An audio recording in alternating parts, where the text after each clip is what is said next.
John Canzano, Bald-Faced Truth, 7:50 The Game in Portland, JohnCanzano.com. His weekly Tuesday appearance here on April 30th. Brought to you by Zeke's Pizza, Zeke'sPizza.com. Best selection pizza, salads, Northwest craft beer. And you know what? It's a proud sponsor of people with new knees. Well, not new knees, surgically repaired knees. Let's pick it up there. Yeah. Last week, you're going in for knee surgery. How are we? I'm good. I'm feeling great. It was a minor surgery. I've had 4. This was just a little scope, as they say in the NFL. I call it arthroscopic. They say scope, so we'll go with scope. And it's funny because I don't do well with pain meds, Puck. I don't know if you're a pain med person, but no. I am. I don't do well, and I got hiccups from the pain medication, and I just told the doctor I will deal with the pain. And so I went Tylenol, Advil, whatever, and I'm feeling pretty good right now.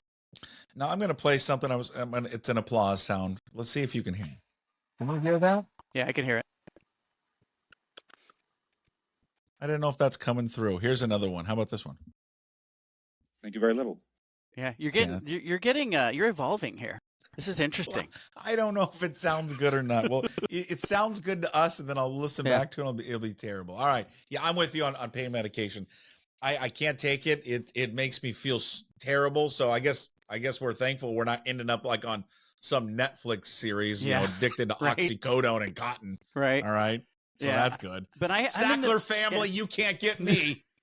I'm in the 1% of people who get hiccups. It's a rare side effect from whatever they put me on, whatever opioid they tried to put me on. Okay, so what do we do? What do we do for hiccups? I'm just hold my breath and hopefully it goes away. Yeah, but when you have hiccups, I'm telling you, hiccups are not bad until you have them for like 6 hours. Oh. And then it's like somebody just punching you right in the chest, just like that, for 6 hours. Yeah. And I think it's a rare form of torture. Like I just went, you know what? I forgot about the knee pain after a while, and I was just like, you really have it for 6 hours? Yeah, until it kind of goes out of your system, get the hiccups, and so I'm good now. I'm feeling really good. I'm moving around, and nobody wants to hear about my knee. It's like a fantasy league team. It's like a fantasy league team. Who are you starting at second base? Nobody cares. Like, Not Jorge Polanco for the Mariners, I'll tell you that. Okay, that's who I'm not starting. All right, well, you take it. Where do you want to start with? We want to start with you choose. This is your show. Okay, let's start with college athletics and this settlement that is coming down the pipeline that everybody's talking about. $15 to $20 million per school. This is House versus the NCAA. They're trying to get this thing settled. The attorneys on both sides are looking at it, and the major college programs that negotiated these huge media rights deals are bracing for $15 to $20 million per year that they're going to have to share in revenue. Now, they're not sure if it's going to be just with football or men's basketball, or if will there be a Title IX implication to this thing? And one of the pivot points on that is a lawsuit that's going on in the state of Oregon, where the volleyball team at the University of Oregon is suing the university, saying that they didn't get Title IX, or they didn't get NIL opportunities, and it's a Title IX violation. And so that's currently in the courts. And so there's a lot of eyes nationally looking at Oregon going, hey, if that lawsuit falls one way or the other, that could dictate, does Ohio State have to share that money with the volleyball team and the softball team, or can they just start shoveling money into the football team? But it's going to create, kind of a salary cap situation where there's $15 to $20 million per year that is allocated for pay to play with athletes. And, at Ohio State, $20 million is like 8% of their athletic department budget. At Boise State, if they wanted to pay 15 or 20, they probably can't. It's like 30 to 40% of their athletic department budget, and they just can't do that. Okay, so what if they don't settle it and they've got to pay all this money? I mean, how? First of all, does Oregon State and Washington State have this? I mean, can they even afford this if this happens? They can't. And Scott Barnes, the AD at Oregon State, told me he's against pay for play. He's come out and said he's against this. He thinks it's a bad model, and certainly I think it's going to separate even further the haves and the have-nots, because of course the Oregon, Ohio State, Michigan, Miami, there's some universities that can afford to go in and say, yeah, we'll pay the full 15 or 20 million and we'll get the best players. And then other schools are going to have to decide, can they participate in this and at what level? And so it just creates a real disparity, not unlike what we see sometimes in professional sports where there's a salary cap, but some teams can go and and pay all the way to the top, and other teams try to keep the payroll lean, and they're not competitive. So there's a lot of concern right now about that 15 to $20 million number and who can afford it in Puck. There's only like 22 universities who have athletic departments that are self-sufficient. So what are we talking about here? Yeah. Okay. So when the SEC and the Big Ten want to break away and just and create their own league eventually, and which it kind of feels like that's where it's going. Yeah. How many teams are we talking about? I think you're probably or schools, I should say, but it really is just teams. From a television standpoint, I think that number's probably starts with maybe a 3. And maybe Really? it's not unlike the NFL or a professional sports league. Maybe there's 36. What is that number? Is it a round number? Is it 2 divisions? Probably starts with a 3. But there's been all this talk about including the original Power 5 schools, and could it be as many as 60 or 70? And Bob Thompson, the former president of Fox Sports, who's been such a voice of wisdom in this whole thing, he says that's too many teams, and television's not going to want all those extra games. And so it does kind of limit, I could foresee that there's an upper tier that's kind of the Big Ten and the SEC. Then there's a middle division that is kind of like the rest of the Power 5 schools from yesteryear that aren't in that top division. And then, I don't know what you do if you're a group of 5 school, because you can't afford to pay what these other schools are paying. In some cases in the G5, that 15 to 20 million is like 50 to 70% of their budget. Okay, so I'm curious if Bob Thompson expanded on that, because this not enough college football is huge business, and it's from 9 a.m. to 10 o'clock at night, 11 o'clock at night for inventory, and people are watching. Yeah. With 32 teams, are you just going to spread it across all day, and then there's just kind of more standalone games rather than a choice for, a bunch of games? I don't know. I guess I would push back on that a little bit to say that TV's, he knows a hell of a lot more about TV than I do, but I would just be curious to know why wouldn't TV companies and stations be interested in that? Let's say it's even 40. Let's say they've talked about 2 20-team divisions, and I'm even skeptical that they would want to share that much. So you're talking about the total amount of revenue that you're sharing. But from an inventory standpoint, you're right, because there are extra windows, and I think some of those windows would be filled in by that middle and bottom division, as it always has been. But I don't want to speak for Bob, but he sort of talked about the games and the matchups you'd get, right? You don't necessarily want Rutgers and Vanderbilt.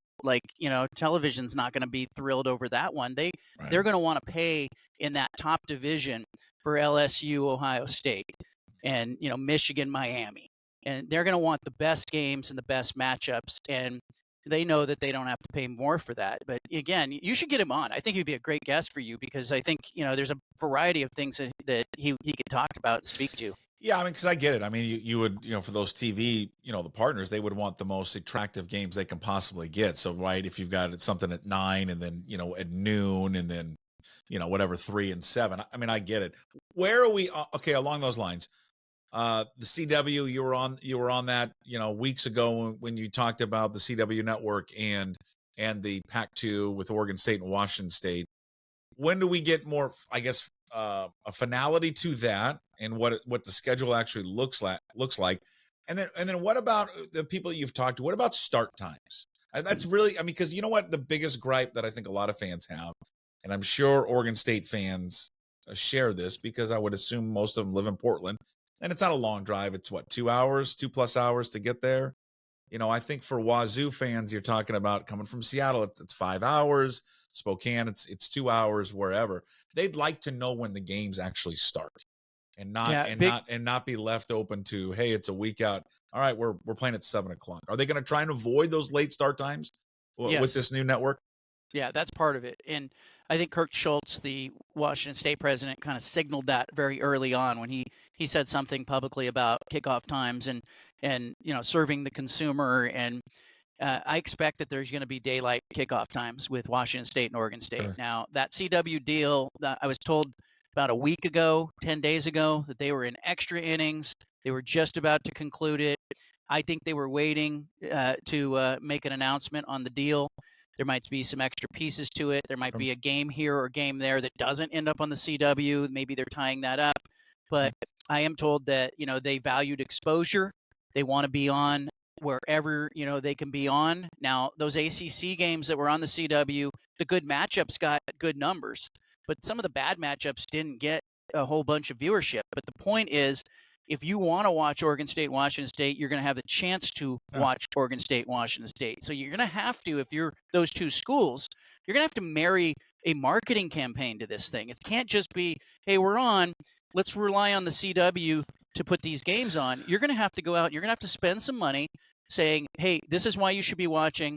Look at these two schools. You should be rooting for these two schools, even if, you're a BYU fan or a Central Florida fan. You should be tuning in to check these schools out because this is like the plight of college football. And, they need a marketing campaign, and it needs to go beyond like these two schools. Let's be real. Washington State, Oregon State, they're not great at telling their own story historically. Like I haven't trusted them to do that, but they're going to have to hire somebody outside to help tell that story. And so I think it's important. I think that CW deal will be announced here anytime.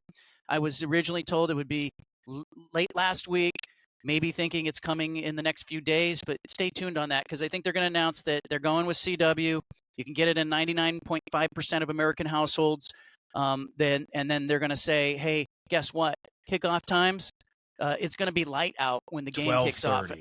And I think you're going to see some of that, Puck. And I know like people in the Portland area who drive to Corvallis can get there under 2 hours, unless it's messy and traffic. But I think they're going to enjoy going and saying, hey, guess what? These games are going to kick off at 2 o'clock, 12:30, 1 o'clock.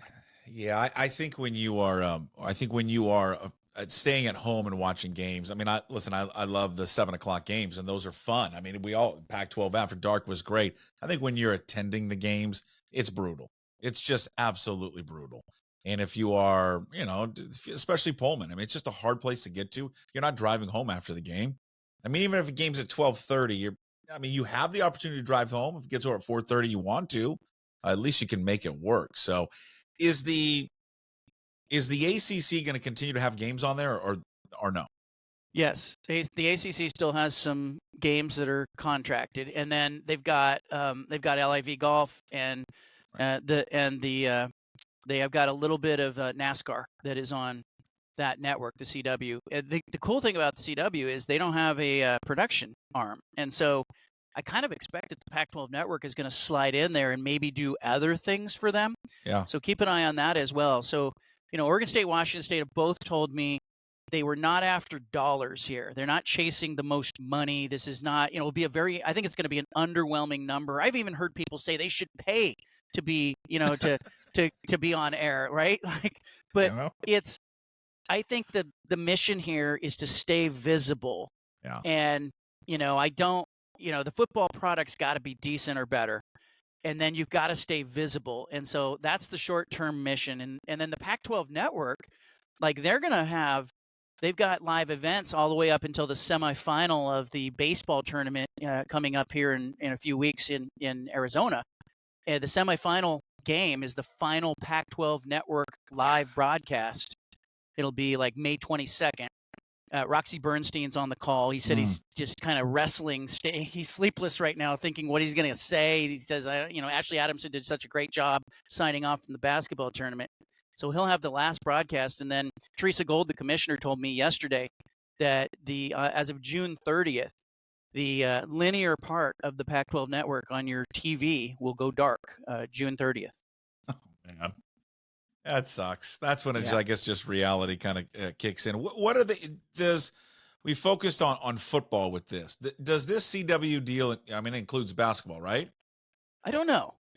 I'm interested to see the rest of it because granted, look, in football they're playing some Mountain West games, so keep in mind these are just home games we're talking about. So some of the road games where Oregon State's playing at San Diego State.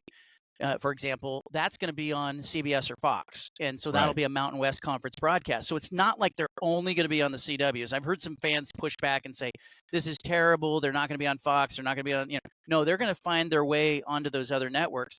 And then when it comes to basketball, I'm not quite sure how that WCC Oregon State, Washington State partnership is going to work from a television standpoint, and whether or not the CW gets this, but clearly they're trying to stay visible during football season. And I think Jake Dickert, I watched a little of the spring game. I think they didn't look bad. They've got a running back. They've got some playmakers. Like I kind of, and here's the other thing, Puck. I watched like 15 spring games because I'm laid up. I'm watching a lot of TV. I'm watching Michigan, Michigan State, Texas A&M, Texas, a lot of Pac-12 games. Washington State and Oregon had more fun than anybody. Those two spring games looked fun. You had trick plays. Yeah. You had, game-winning field goal in the Crimson and Gray game. The Oregon fans and players were smiling. There were a lot of spring games that didn't look fun. It looked like it was kind of a drag and very stressful for the players. So I like that we saw some joy in a couple places. What did you take? What was the Oregon takeaway? Like, how do they look? Who's going to be the quarterback? What's kind of the going into the campaign as they go into a brand new conference, just like Washington, USC, and UCLA going to the Big Ten? How the Ducks look? They looked big. Nick Aliotti, the former Oregon D coordinator, said it's as big on the hoof as he's ever seen them. Now, there's a livestock terminology used at Autzen Stadium. As big on the hoof, he said. Like there was, you're auctioning off offensive linemen or something. Look, they have gone big. I think they looked at the Washington-Michigan game last year in particular. Rushing total 303 to like 46 in that title game. And in 2015, when Oregon played Ohio State, they got outrushed badly, like 275 to 1 something. They've got pushed around. The top teams in the Big Ten are physical. And so it looks to me like Oregon is ready to kind of step in and look like a Big Ten team. Quarterback position, you're not replacing Bo Nix. He was just too steady. He never made mistakes. He was too good out there. But the room in general with Dylan Gabriel in particular, Dante Moore, transfer from UCLA, and then Austin Novosad came into the scrimmage and looks like he could challenge to be like the number 2. And so the room in general for Oregon, I think, is deeper and better. But the question I have, like I heard a lot of people say, this is the best quarterback group in America. Well, to me, you're going to judge your quarterback room on your starter. So I need to see Dylan Gabriel do it and do it at a high level to say this is a great room. But they have some depth there. They're going to have some options. Is it going to look different? Stylistically, do you think they're going to play different? Didn't look that way in the spring game. But it's hard to tell. I mean, these spring games, some of them are a joke. Colorado's spring game was 2-hand touch. I mean, they didn't tackle. And so, like, you had guys that were just running, looked like Crazy Legs Hirsch, like running through one hand, two hand. I don't know. It was Oregon tackled. They looked a lot the same to me. It looked like the same scheme, same stuff. But you talk about playmakers. There's no Troy Franklin. You're going to have to replace him. There's no Bucky Irving. You're going to have to replace him. And there's no Bo Nix. So those are questions for the Ducks. I like what Washington is doing. So their spring game's coming up this Friday. It's a night game. I think it's smart. I really like that. It's 6:30 kickoff under the lights. I'm not sure what the weather's going to be, but that's smart. I think that's smart on their part. I think it is too, and because I think they're going to get the stage all to themselves. Yeah. And it's interesting that they're holding that game after the close of the portal window that's closing. Most of the schools, there was some strategy. I talked to some coaches who said we like to hold the game early so that we can go and evaluate and we know what our needs are. We had other coaches who said, no, I want to hold the game as late as possible, but before the close of the portal so that guys don't jump. You don't want last minute 11th hour transfers, but Washington holding it after is very interesting to me. And the whole pitch from Jedd Fisch, I think it's really smart. Like, he has decided that he's selling the relationships he has in the NFL. You even look at Washington football Twitter, like they're tweeting out a picture of Pete Carroll. It's Jedd Fisch. We can get you to the NFL. Here's Bill Belichick in a hoodie. Like they're really, that's a lot of intelligence there. That's high level stuff. And, and I think that, I don't know if it works, but it's an angle and he's got an angle. Yeah. I think it's, I get selling the NFL. I mean, that's great. I would ask this. Do you think a bunch of 18 and 19-year-olds, when they see Bill Belichick there, go, oh, wow. I'm being a smart ass a little bit, but I'm really asking, do you think there's some in that audience that don't know who he is? I think the parents do. And if the parents parents have a voice in that decision, yes, it works. But if I have Bill Belichick, I'm going to sell it, and if you have Tim Tebow show up, cool, sell it. Yeah. And Deion Sanders at Colorado, they had 47,000 a year ago for the spring game. They had 22,000 on Saturday. He took the microphone and he said, we're going to a bowl game, and he promised the 98-year-old fan that, he's going to get to a bowl game this year. And, you got to sell it. You sell Peggy. what you got. Her name's Peggy. Come on. Yeah.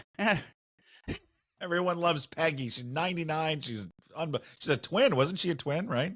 Every fan base has got a Sister Jean, Everyone You just does. got to look hard enough. She's still with us, Sister Jean?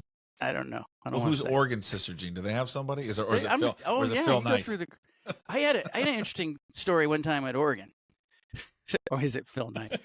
Well, he's at Oregon. He's almost that age. So I had this lady one time who reached out to me, and she says, "I need a favor."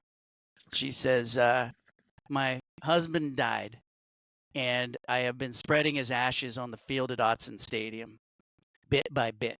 Basically, she was smuggling small vials of her husband, Bob. Her name was Jeannie. And she was giving them to the chain gang and asking them game by game to kind of break it open. And slowly, Bob's remains were being spread on the field at Autzen Stadium. And she says, "I got a game. I don't have anybody to do it. My chain gang source is dried up. I'm in a real pickle here." And she eventually found someone, but I was really into this. Oh God, I thought it was going to be you. I was hoping it was you. No, I wouldn't do it. I think it breaks a barrier, but here's the other thing. So I said to Jeannie, Bob died 8 years ago. I'm just curious, how much of Bob is left in the urn? And so Jeannie says, this is the best part. Jeannie says, "Truthfully, I ran out of Bob a couple of seasons ago." She had her cat, Fluffy, cremated, so mixed it in with Bob, kind of cut in the cat, and was now spreading Fluffy at Autzen Stadium. Well, that is a true story. God, cats all over the field, huh? I asked Kellen Clemens, he was a quarterback at the time. I said, "Do you know you're out there with Fluffy and Bob and probably a lot of other people?" That's a thing. Now you freaked him out. Yeah, yeah, you absolutely have freaked this guy out. When you look at Washington's schedule, and I have it up in front of me right now. Okay. What do you think it's going to be? It's Weber State, win. Eastern Michigan, win. Washington State, win. Ah, you son of Northwestern. Spirited game, though. Spirited game. Don't give it a spirited game. No, I don't need orange there's slices a lot of emotion and juice there. boxes. Oh, yeah. This one will be crazy. Yeah, it's going to be nuts. All right, so you got 3-0. It'll be much closer than the Oregon State game. I think Oregon is built different than Oregon State right now. Northwestern at home. At home, that's a win. Okay, 4-0. They're looking good. They're feeling good at this point of the season. Feeling great. Jed Fish has already started rumored to interview with Florida at this point. Okay, yeah, he's feeling 4-0. good. So 4-0 after September 21st. The first story comes out from pick a source. Pete Thamel is reporting that Jed Fish is on the radar for Florida after the September 21st victory against Northwestern. They're 4-0. They're ranked, all that. They go at Rutgers. Win. Okay, so 5-0. Now it's a rematch at home. Now it's real. Now it's real. Now it's not just Jed Fish's rumor to go to Florida. Now there are rumors that Jeffrey Lurie's calling him and Howie Roseman for the Eagles. He's 5-0. He's red hot. People are tracking the private planes now in and out of Humberto is in a drunken stupor. Humberto down in Arizona can't fathom what he's watching right now at Washington. Yeah. He vowed to destroy him. Yeah. 5-0 Michigan at home in Seattle. Big Fox is there, and their crew of 15,000 analysts that are up there with Michigan Rob wins. Stone. Michigan wins. Yeah, I watched their spring game. I think I think they will have less of a transition issue this year. 5-1 at Iowa. They're going to lose that game. 5-2 at Indiana. They win that game. I'm going to give them a split with Iowa and Indiana. Okay, so 6-2. They come back against USC at home. They lose. Okay, so USC. where am I at? Too much coming back. Am I at 6-3 or am I at 6-4? Where am I at? Where have I given losses? Jesus. Iowa lost, Michigan You were doing lost, so right? good. I was doing so good. Well, I got caught up in this Jed Fish excitement for him to leave. All right, so lost at Iowa, lost at Michigan at home, and then USC lost. So 6-3. 6-3. It's respectable in a transition year. Okay, Very now Florida's cooled off on them. a little bit. Yeah. So 6-3. They're at Penn State. Lose. That's a loss. 6-4. Yeah. Okay, at home against UCLA. Win. 7-4, and then the final game against the Ducks. Loss. 7-5. I feel pretty good about that prediction. Okay. Well, we're going to hold you to it. Yeah. Then it might be an Iowa or Indiana. Maybe they win one, they lose one, they drop at Rutgers. I don't. But it's 7-5. That's year one. Is that a good first year for Jedd Fisch? It's enough in year one. The question is it enough to move the needle for the NIL collective? Will people give? Will the enthusiasm from his hiring and kind of when everyone pushing, what enthusiasm they could muster, will it continue with 7 wins? Okay. And some of that's going to be up to Fisch managing expectations. But I think if they have that 4-0 or 5-0 start, that might be enough, Puck, where, they get enough momentum, people feel good enough, and they go, hey, right about the time they're losing to Oregon, and that's going to be a big game for Oregon given the last 3 meetings. Yeah. Oregon's just got too much continuity to lose that game. Yeah, but they need to win. Like Dan Lanning, I mean, it's a different staff now, right? But he needs to figure out the Washington problem. Yeah. Because he has a problem with them. And it's not just Washington. He's lost big games, right? He's lost to Oregon State when it mattered a couple seasons ago. And so, I think Dan Lanning at Oregon, he's got the trajectory. Certainly the recruiting classes are just incredible. He says all the right things. I love that he's on brand with most of what he says, but the thing he needs to do to take that step forward is he needs to outcoach somebody in one of these games. And I think it's a staff issue. He's got a relatively young offensive coordinator, a defense coordinator in Tosh Lapoy who hasn't really done it. And then he's, a fairly young head coach. And so that staff in those big games has not impressed. And so that's the step forward that he can take. And he's, of course they're going to be worried about Ohio State and Michigan and whoever else they are, playing in the Big Ten. But winning that Washington game at the end of the year, that's a big one for Dan Lanning. Okay, let's play this game. This is fun. You want to do the Oregon one? Let's Idaho, win. Okay, Boise State, win. Okay, Oregon State. They have not beat Boise State. When did they last play? I think they're 0-3 against Boise State. The only game I remember is the Chip Kelly game because LeGarrette Blunt beat the crap out of the guy. I was there. Guy was the best. That was awesome. All right, 2-0. Corvallis going 3-0. 3-0. Okay, at UCLA. 4-0. At home against Michigan State. 5-0. 5-0. So now Dan Lanning's name is really starting to creep up for the Bama job because DeBoer is off to a 2-3 start. Yeah, and that Michigan State game's closer than comfortable. Jonathan Smith, really good coach, comes in there. Oh, that's right. I forgot. Plays Lanning pretty close. I think Oregon, Michigan State, that is a really interesting game. A lot of emotion totally forgot about that he's there at Michigan State. Yeah. Okay, at home against Ohio State. That's a loss. Okay, so 5-1. 5-1. West Lafayette, Indiana against the Boilermakers. They win that one, and they win ugly though. I used to cover Purdue. That's like playing Oregon State in the Big Ten. Like that, the Boiler fans will show up with their lunch buckets. They'll have their gloves with the fingers cut off, and they'll give them hell. Women are about 25 overweight. All right, I got you. All right, they'll give them hell, but Oregon will win. Am I at 6-1 there, or are we at 5? I got 1 loss so far. Okay, 1 loss. At Illinois, or excuse me, Illinois at home. Win. Okay. Michigan. At Michigan. I think they win. Really? Okay. I think they win. You. I think Oregon has better skill players right now than Michigan. I think with the change of regime with Harbaugh out, I got a hard time picking Michigan. So you just got the 1 loss there to the Buckeyes. They get the Terrapins at home in Eugene. They win. Okay. At Madison, Wisconsin. That's dicey. That one. Jump around. Guys are pounding beers. That makes your season. Yeah. And you got Washington on the horizon in 2 weeks. Yeah, that's a tough one. I will say win, but it's dicey. Like on paper, I pick it, but that's the game I'm talking about. That's the one Dan Lanning has to win that maybe they have lost in the last 3 years. And then you have them beating the Huskies. You have this squad going 11-1. They're 11-1, 10-2 at worst. They're in the playoff. Ohio State's in the playoff. And Big Ten is feeling pretty good about those two entries. Hey, probably. Duck fans, Husky fans on YouTube, leave comments below and go after them. Yeah, tell go me after what them you hard. think. Yeah, look, well, and look, the whole thing changes, Puck.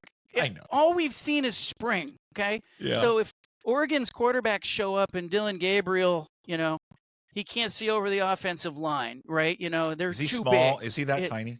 He's not that tiny, but they're big and he's smallish. He's not Bo Nix, and he's not as tall in the pocket as Bo Nix. But let's just say they have a hiccup there. Yeah, Oregon could lose 3. Okay.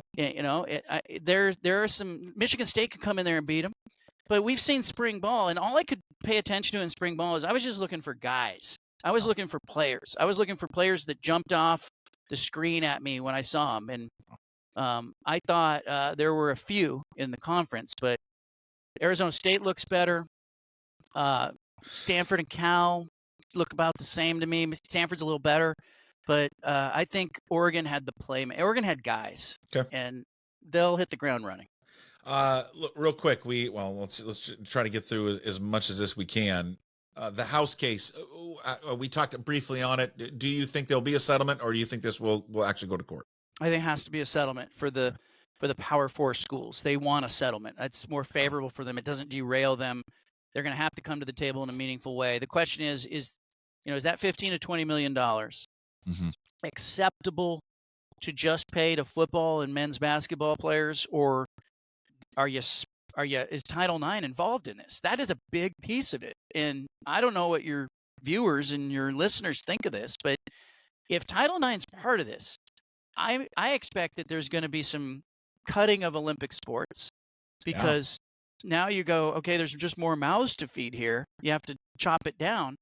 I think it really has an impact on what we're going to see in the Olympics in Paris. Pay attention to how many of those athletes are high-level college athletes that come from schools that you know and love, because those are the kinds of sports that I think that this thing could potentially impact. And whether there's a Title IX part to it or not, and if you have to pay 15 to 20 million, and I guess the ruling, the way that it's been structured is you can choose to pay 15 to 20 million if you want to. Well, if you don't pay it, you're going to get left behind. You're going to get destroyed by those who do. So if you're paying your football players, a salary cap pool of 15 to 20 million, can you afford to have a softball team? Can you afford to have a volleyball team? And those are going to be really hard questions for a lot of schools. The surprised, or did you have a sense that Damian Martinez was going to head to Miami and go team up with Cam Ward? I had a strong sense that he was going to end up there. I had some sources telling me that very early when he got into the portal, of course, Miami, Mario Cristobal, you've got, a run-first offense there. Mario Cristobal wants to run on first and second, and he'll run on third and 6 if he can. And Damian Martinez is that kind of back, and I think he's going to be a really good fit with Cristobal in Miami. Sad to see him leave Corvallis, especially after picking up the $100,000 quarterly check. But, as they say in Jerry Maguire, it's show business, not show friends.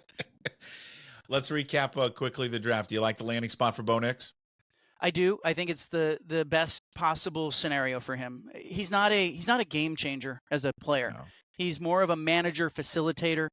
I would compare him people want to compare him to Drew Brees. I covered Brees. I think there are some comparisons there. They're both cerebral, very accurate, but let's not compare him to a Hall of Famer. Let's just say a guy like Brock Purdy is a pretty good approximation. Now, the key in Denver is going to be, do you have a head coach whose neck is on the line for you? And I think because they picked him at 12, he is.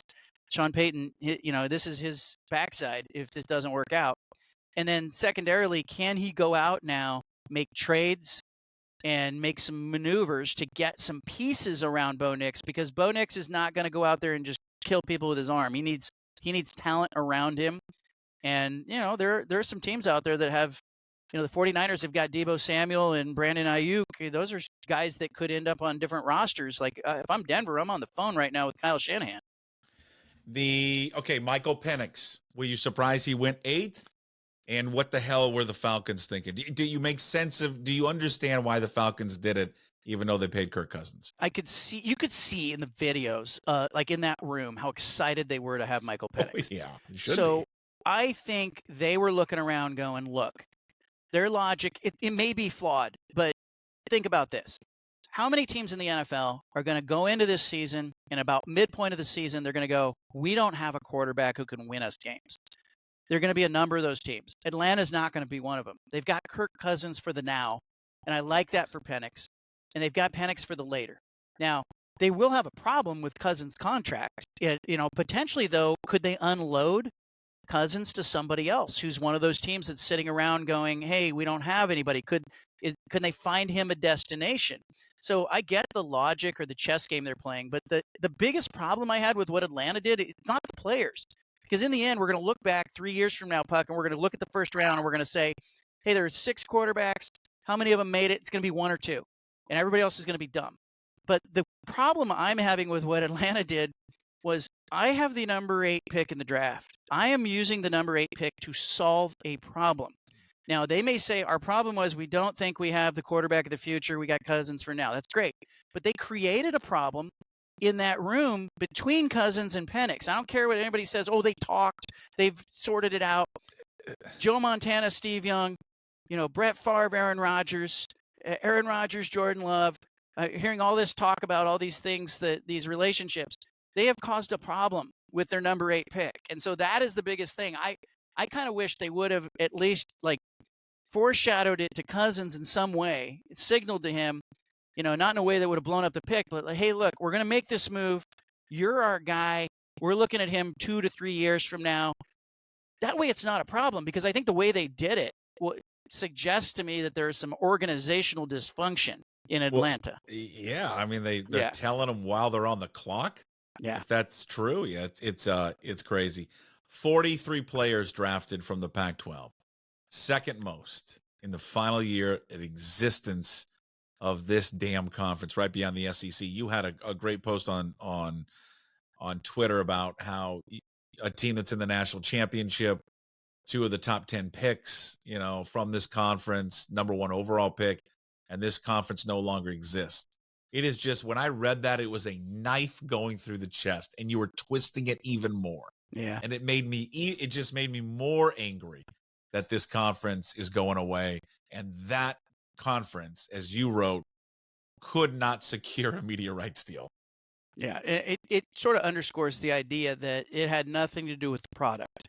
Most businesses that fail, they're failing because, they've got a bad location or a bad product, or, but in the Pac-12's case, it was certainly disastrous leadership with Larry Scott and George Kliavkoff. Disastrous. It was the presidents and chancellors, and not just 12 of them. There were 5 or 6 that cycled out. It's all of them. I wrote that the Pac-12 presidents should have had to line up at midfield Pac-12 championship game and just get booed for a solid 60 minutes. And I got a note from a couple of the presidents on it and said, you're probably right. They failed. They failed. And then you have the outside influences. I'm not letting TV off the hook here. I can't. TV wants to own it all. They want to own it all. It's clear what's happening.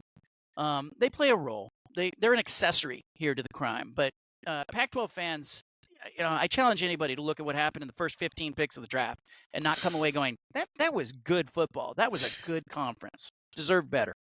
Blazers, are they going the route of the Kraken and eventually what the Mariners will do? Will they do a local TV deal and then do their own streaming app? What's the future with them? They should. They've got a bad deal. They have a bunch of people mad at them because the product's bad and they can't see it, and they want to. Even the young kids who don't care if they win or lose can't watch the games. And Dwayne Hankins, the Blazers president, I talked to him yesterday. And I said, "Are you going that route?" He said they're looking for as wide a distribution as possible. So I am told there are some conversations happening between the Blazers and one of the local TV affiliates in Portland about potentially carrying them over the air. I think that's the right move. I think the Kraken were smart to do it. I just don't think you can build a fan base if you're hiding your product. I mean, let's talk again about the Pac-12 and some of the issues that they've had. And people will say, hey, you're going to cannibalize your season tickets if you offer the games over the air. I disagree. I think you have to make little kids who are growing up Kraken fans and Blazer fans, you have to make them fall in love with your franchise. And they grow up, they buy season tickets. There's a bond that happens there. And some of these regional sports networks have ruined that the Blazers are certainly guilty of that in the last decade plus. What was the guilty pleasure? The food, the TV show while you were laid up there on with the knee surgery? What were you throwing down your mouth? So this is good. So when I was a kid, I don't know why I thought this was a glamorous thing, but I thought a TV dinner was like that it was upscale, like a Hungry Man. Yes. Hungry Man dinner, Salisbury steak. Oh, yeah. So I don't know why. I went into that knee surgery. I told my wife, I said, I'm going under the knife here. I want you to go over to the grocery store and just load up on Hungry Man's. Get extras. Yeah. I said, because we're going to do, when I come out of surgery, we're all going to sit around and have TV dinners, okay? And a TV dinner is a complicated thing. You have to get the mashed potatoes right. You have to get the Salisbury steak some's right. Hot, some's cold. Yeah, something. The dessert's going to burn the top of your mouth. It really is. It's an inexact science how to heat up the Hungry Man. Yep. And so my wife, who's a former TV anchor here in Portland, she knows people. She's visible. She's in the grocery store, and it doesn't dawn on her until she has a stack of Hungry Man. She had like 8 Hungry Man dinner, Salisbury steak, chicken. Times are rough at the Canzano household. She's wandering around. She's dreading that she's going to run into one of her gluten-free vegan friends who's going to be like, "What are you doing? What is that?" Letting yourself go. But did she run into anybody? No, she got out of there cleanly. But okay, she's what did you get? I had the night of the surgery. I put away 2 Salisbury steak Hungry Man dinners. Did. I was really hungry, man. You didn't go what's on the Salisbury steak Hungry Man? What do we get for the dessert? Do we get the cherry cobbler? The brownie. It's a brownie. It's a little rubbery. Oh, that's new. But you get mashed potatoes. Yeah. You get the Salisbury steak. Peas? By the way, somebody has to explain to me what Salisbury steak is. I don't know. But it's not really steak. I don't know what it is. I have no idea. It's just, I'm not a big fan of it, but okay, so peas? What was the vegetable or the carrots, right? It was peas, and it was mashed potatoes. It was a rubbery brownie, and it was 2 beautiful Salisbury steaks. Medium rare. Thumbs up? Medium rare. It was so thumbs up that I said to her, because I told her to get extras, Puck, and she did. And I finished the first one, and I said, okay. I said, I can't move. I'm laid up. I said, I would like another one. And she goes, I need to put it in the oven. And I was like, put it in the oven? Like, why didn't you make this ahead of time? Like, we should have had cook them all. What are we saving them for? I'm envisioning, John, you had a bell. Did you have a bell you would ring? I didn't. Ding, ding, ding. I did not have a bell. Service. I did not have a bell. And bless my wife. She was taking care of the kids, me. Her 77-year-old dad has not been well. He's living with us. So I told her, I said, I owe you for this, but maybe I'll take her out for a Salisbury steak. See, if you go to a nice restaurant, you know how you can bring a nice bottle of wine, corking fee? Go to a nice restaurant, whatever the nicest restaurant in Portland is, steak, and bring a Hungry Man and be like, is there a service fee for cooking this up? I love it. Just see if they will do it. I love the fried chicken Hungry Man. It's great, but I need the apple crisp. Yeah, that's the I remember dessert. that. And you had to take that little film off the top of it. Remember that? The little plastic. I'm getting one, and my kids have never had it. I'm getting one this week. Yeah, you got to treat them. You got to treat them. The kids were delighted. Yeah. They were like, "This is the greatest thing ever." I said, "See, this is." Did you have TV trays? Were you eating on a TV tray? No, I was sitting. I was back sitting right where I am right now, just shoveling my Hungry Man. There is nothing more just gluttonous American lard ass than us just sitting around on our couches with TV trays watching Jeopardy. That's right. God, it's great. You're the best. Thanks, John. It's America. John Canzano, JohnCanzano.com, Bald-Faced Truth, 750 The Game, all brought to you by Zeke's Pizza, Zeke'sPizza.com. Follow everywhere, YouTube, Apple, Spotify, Amazon. Until next week, thanks, sir.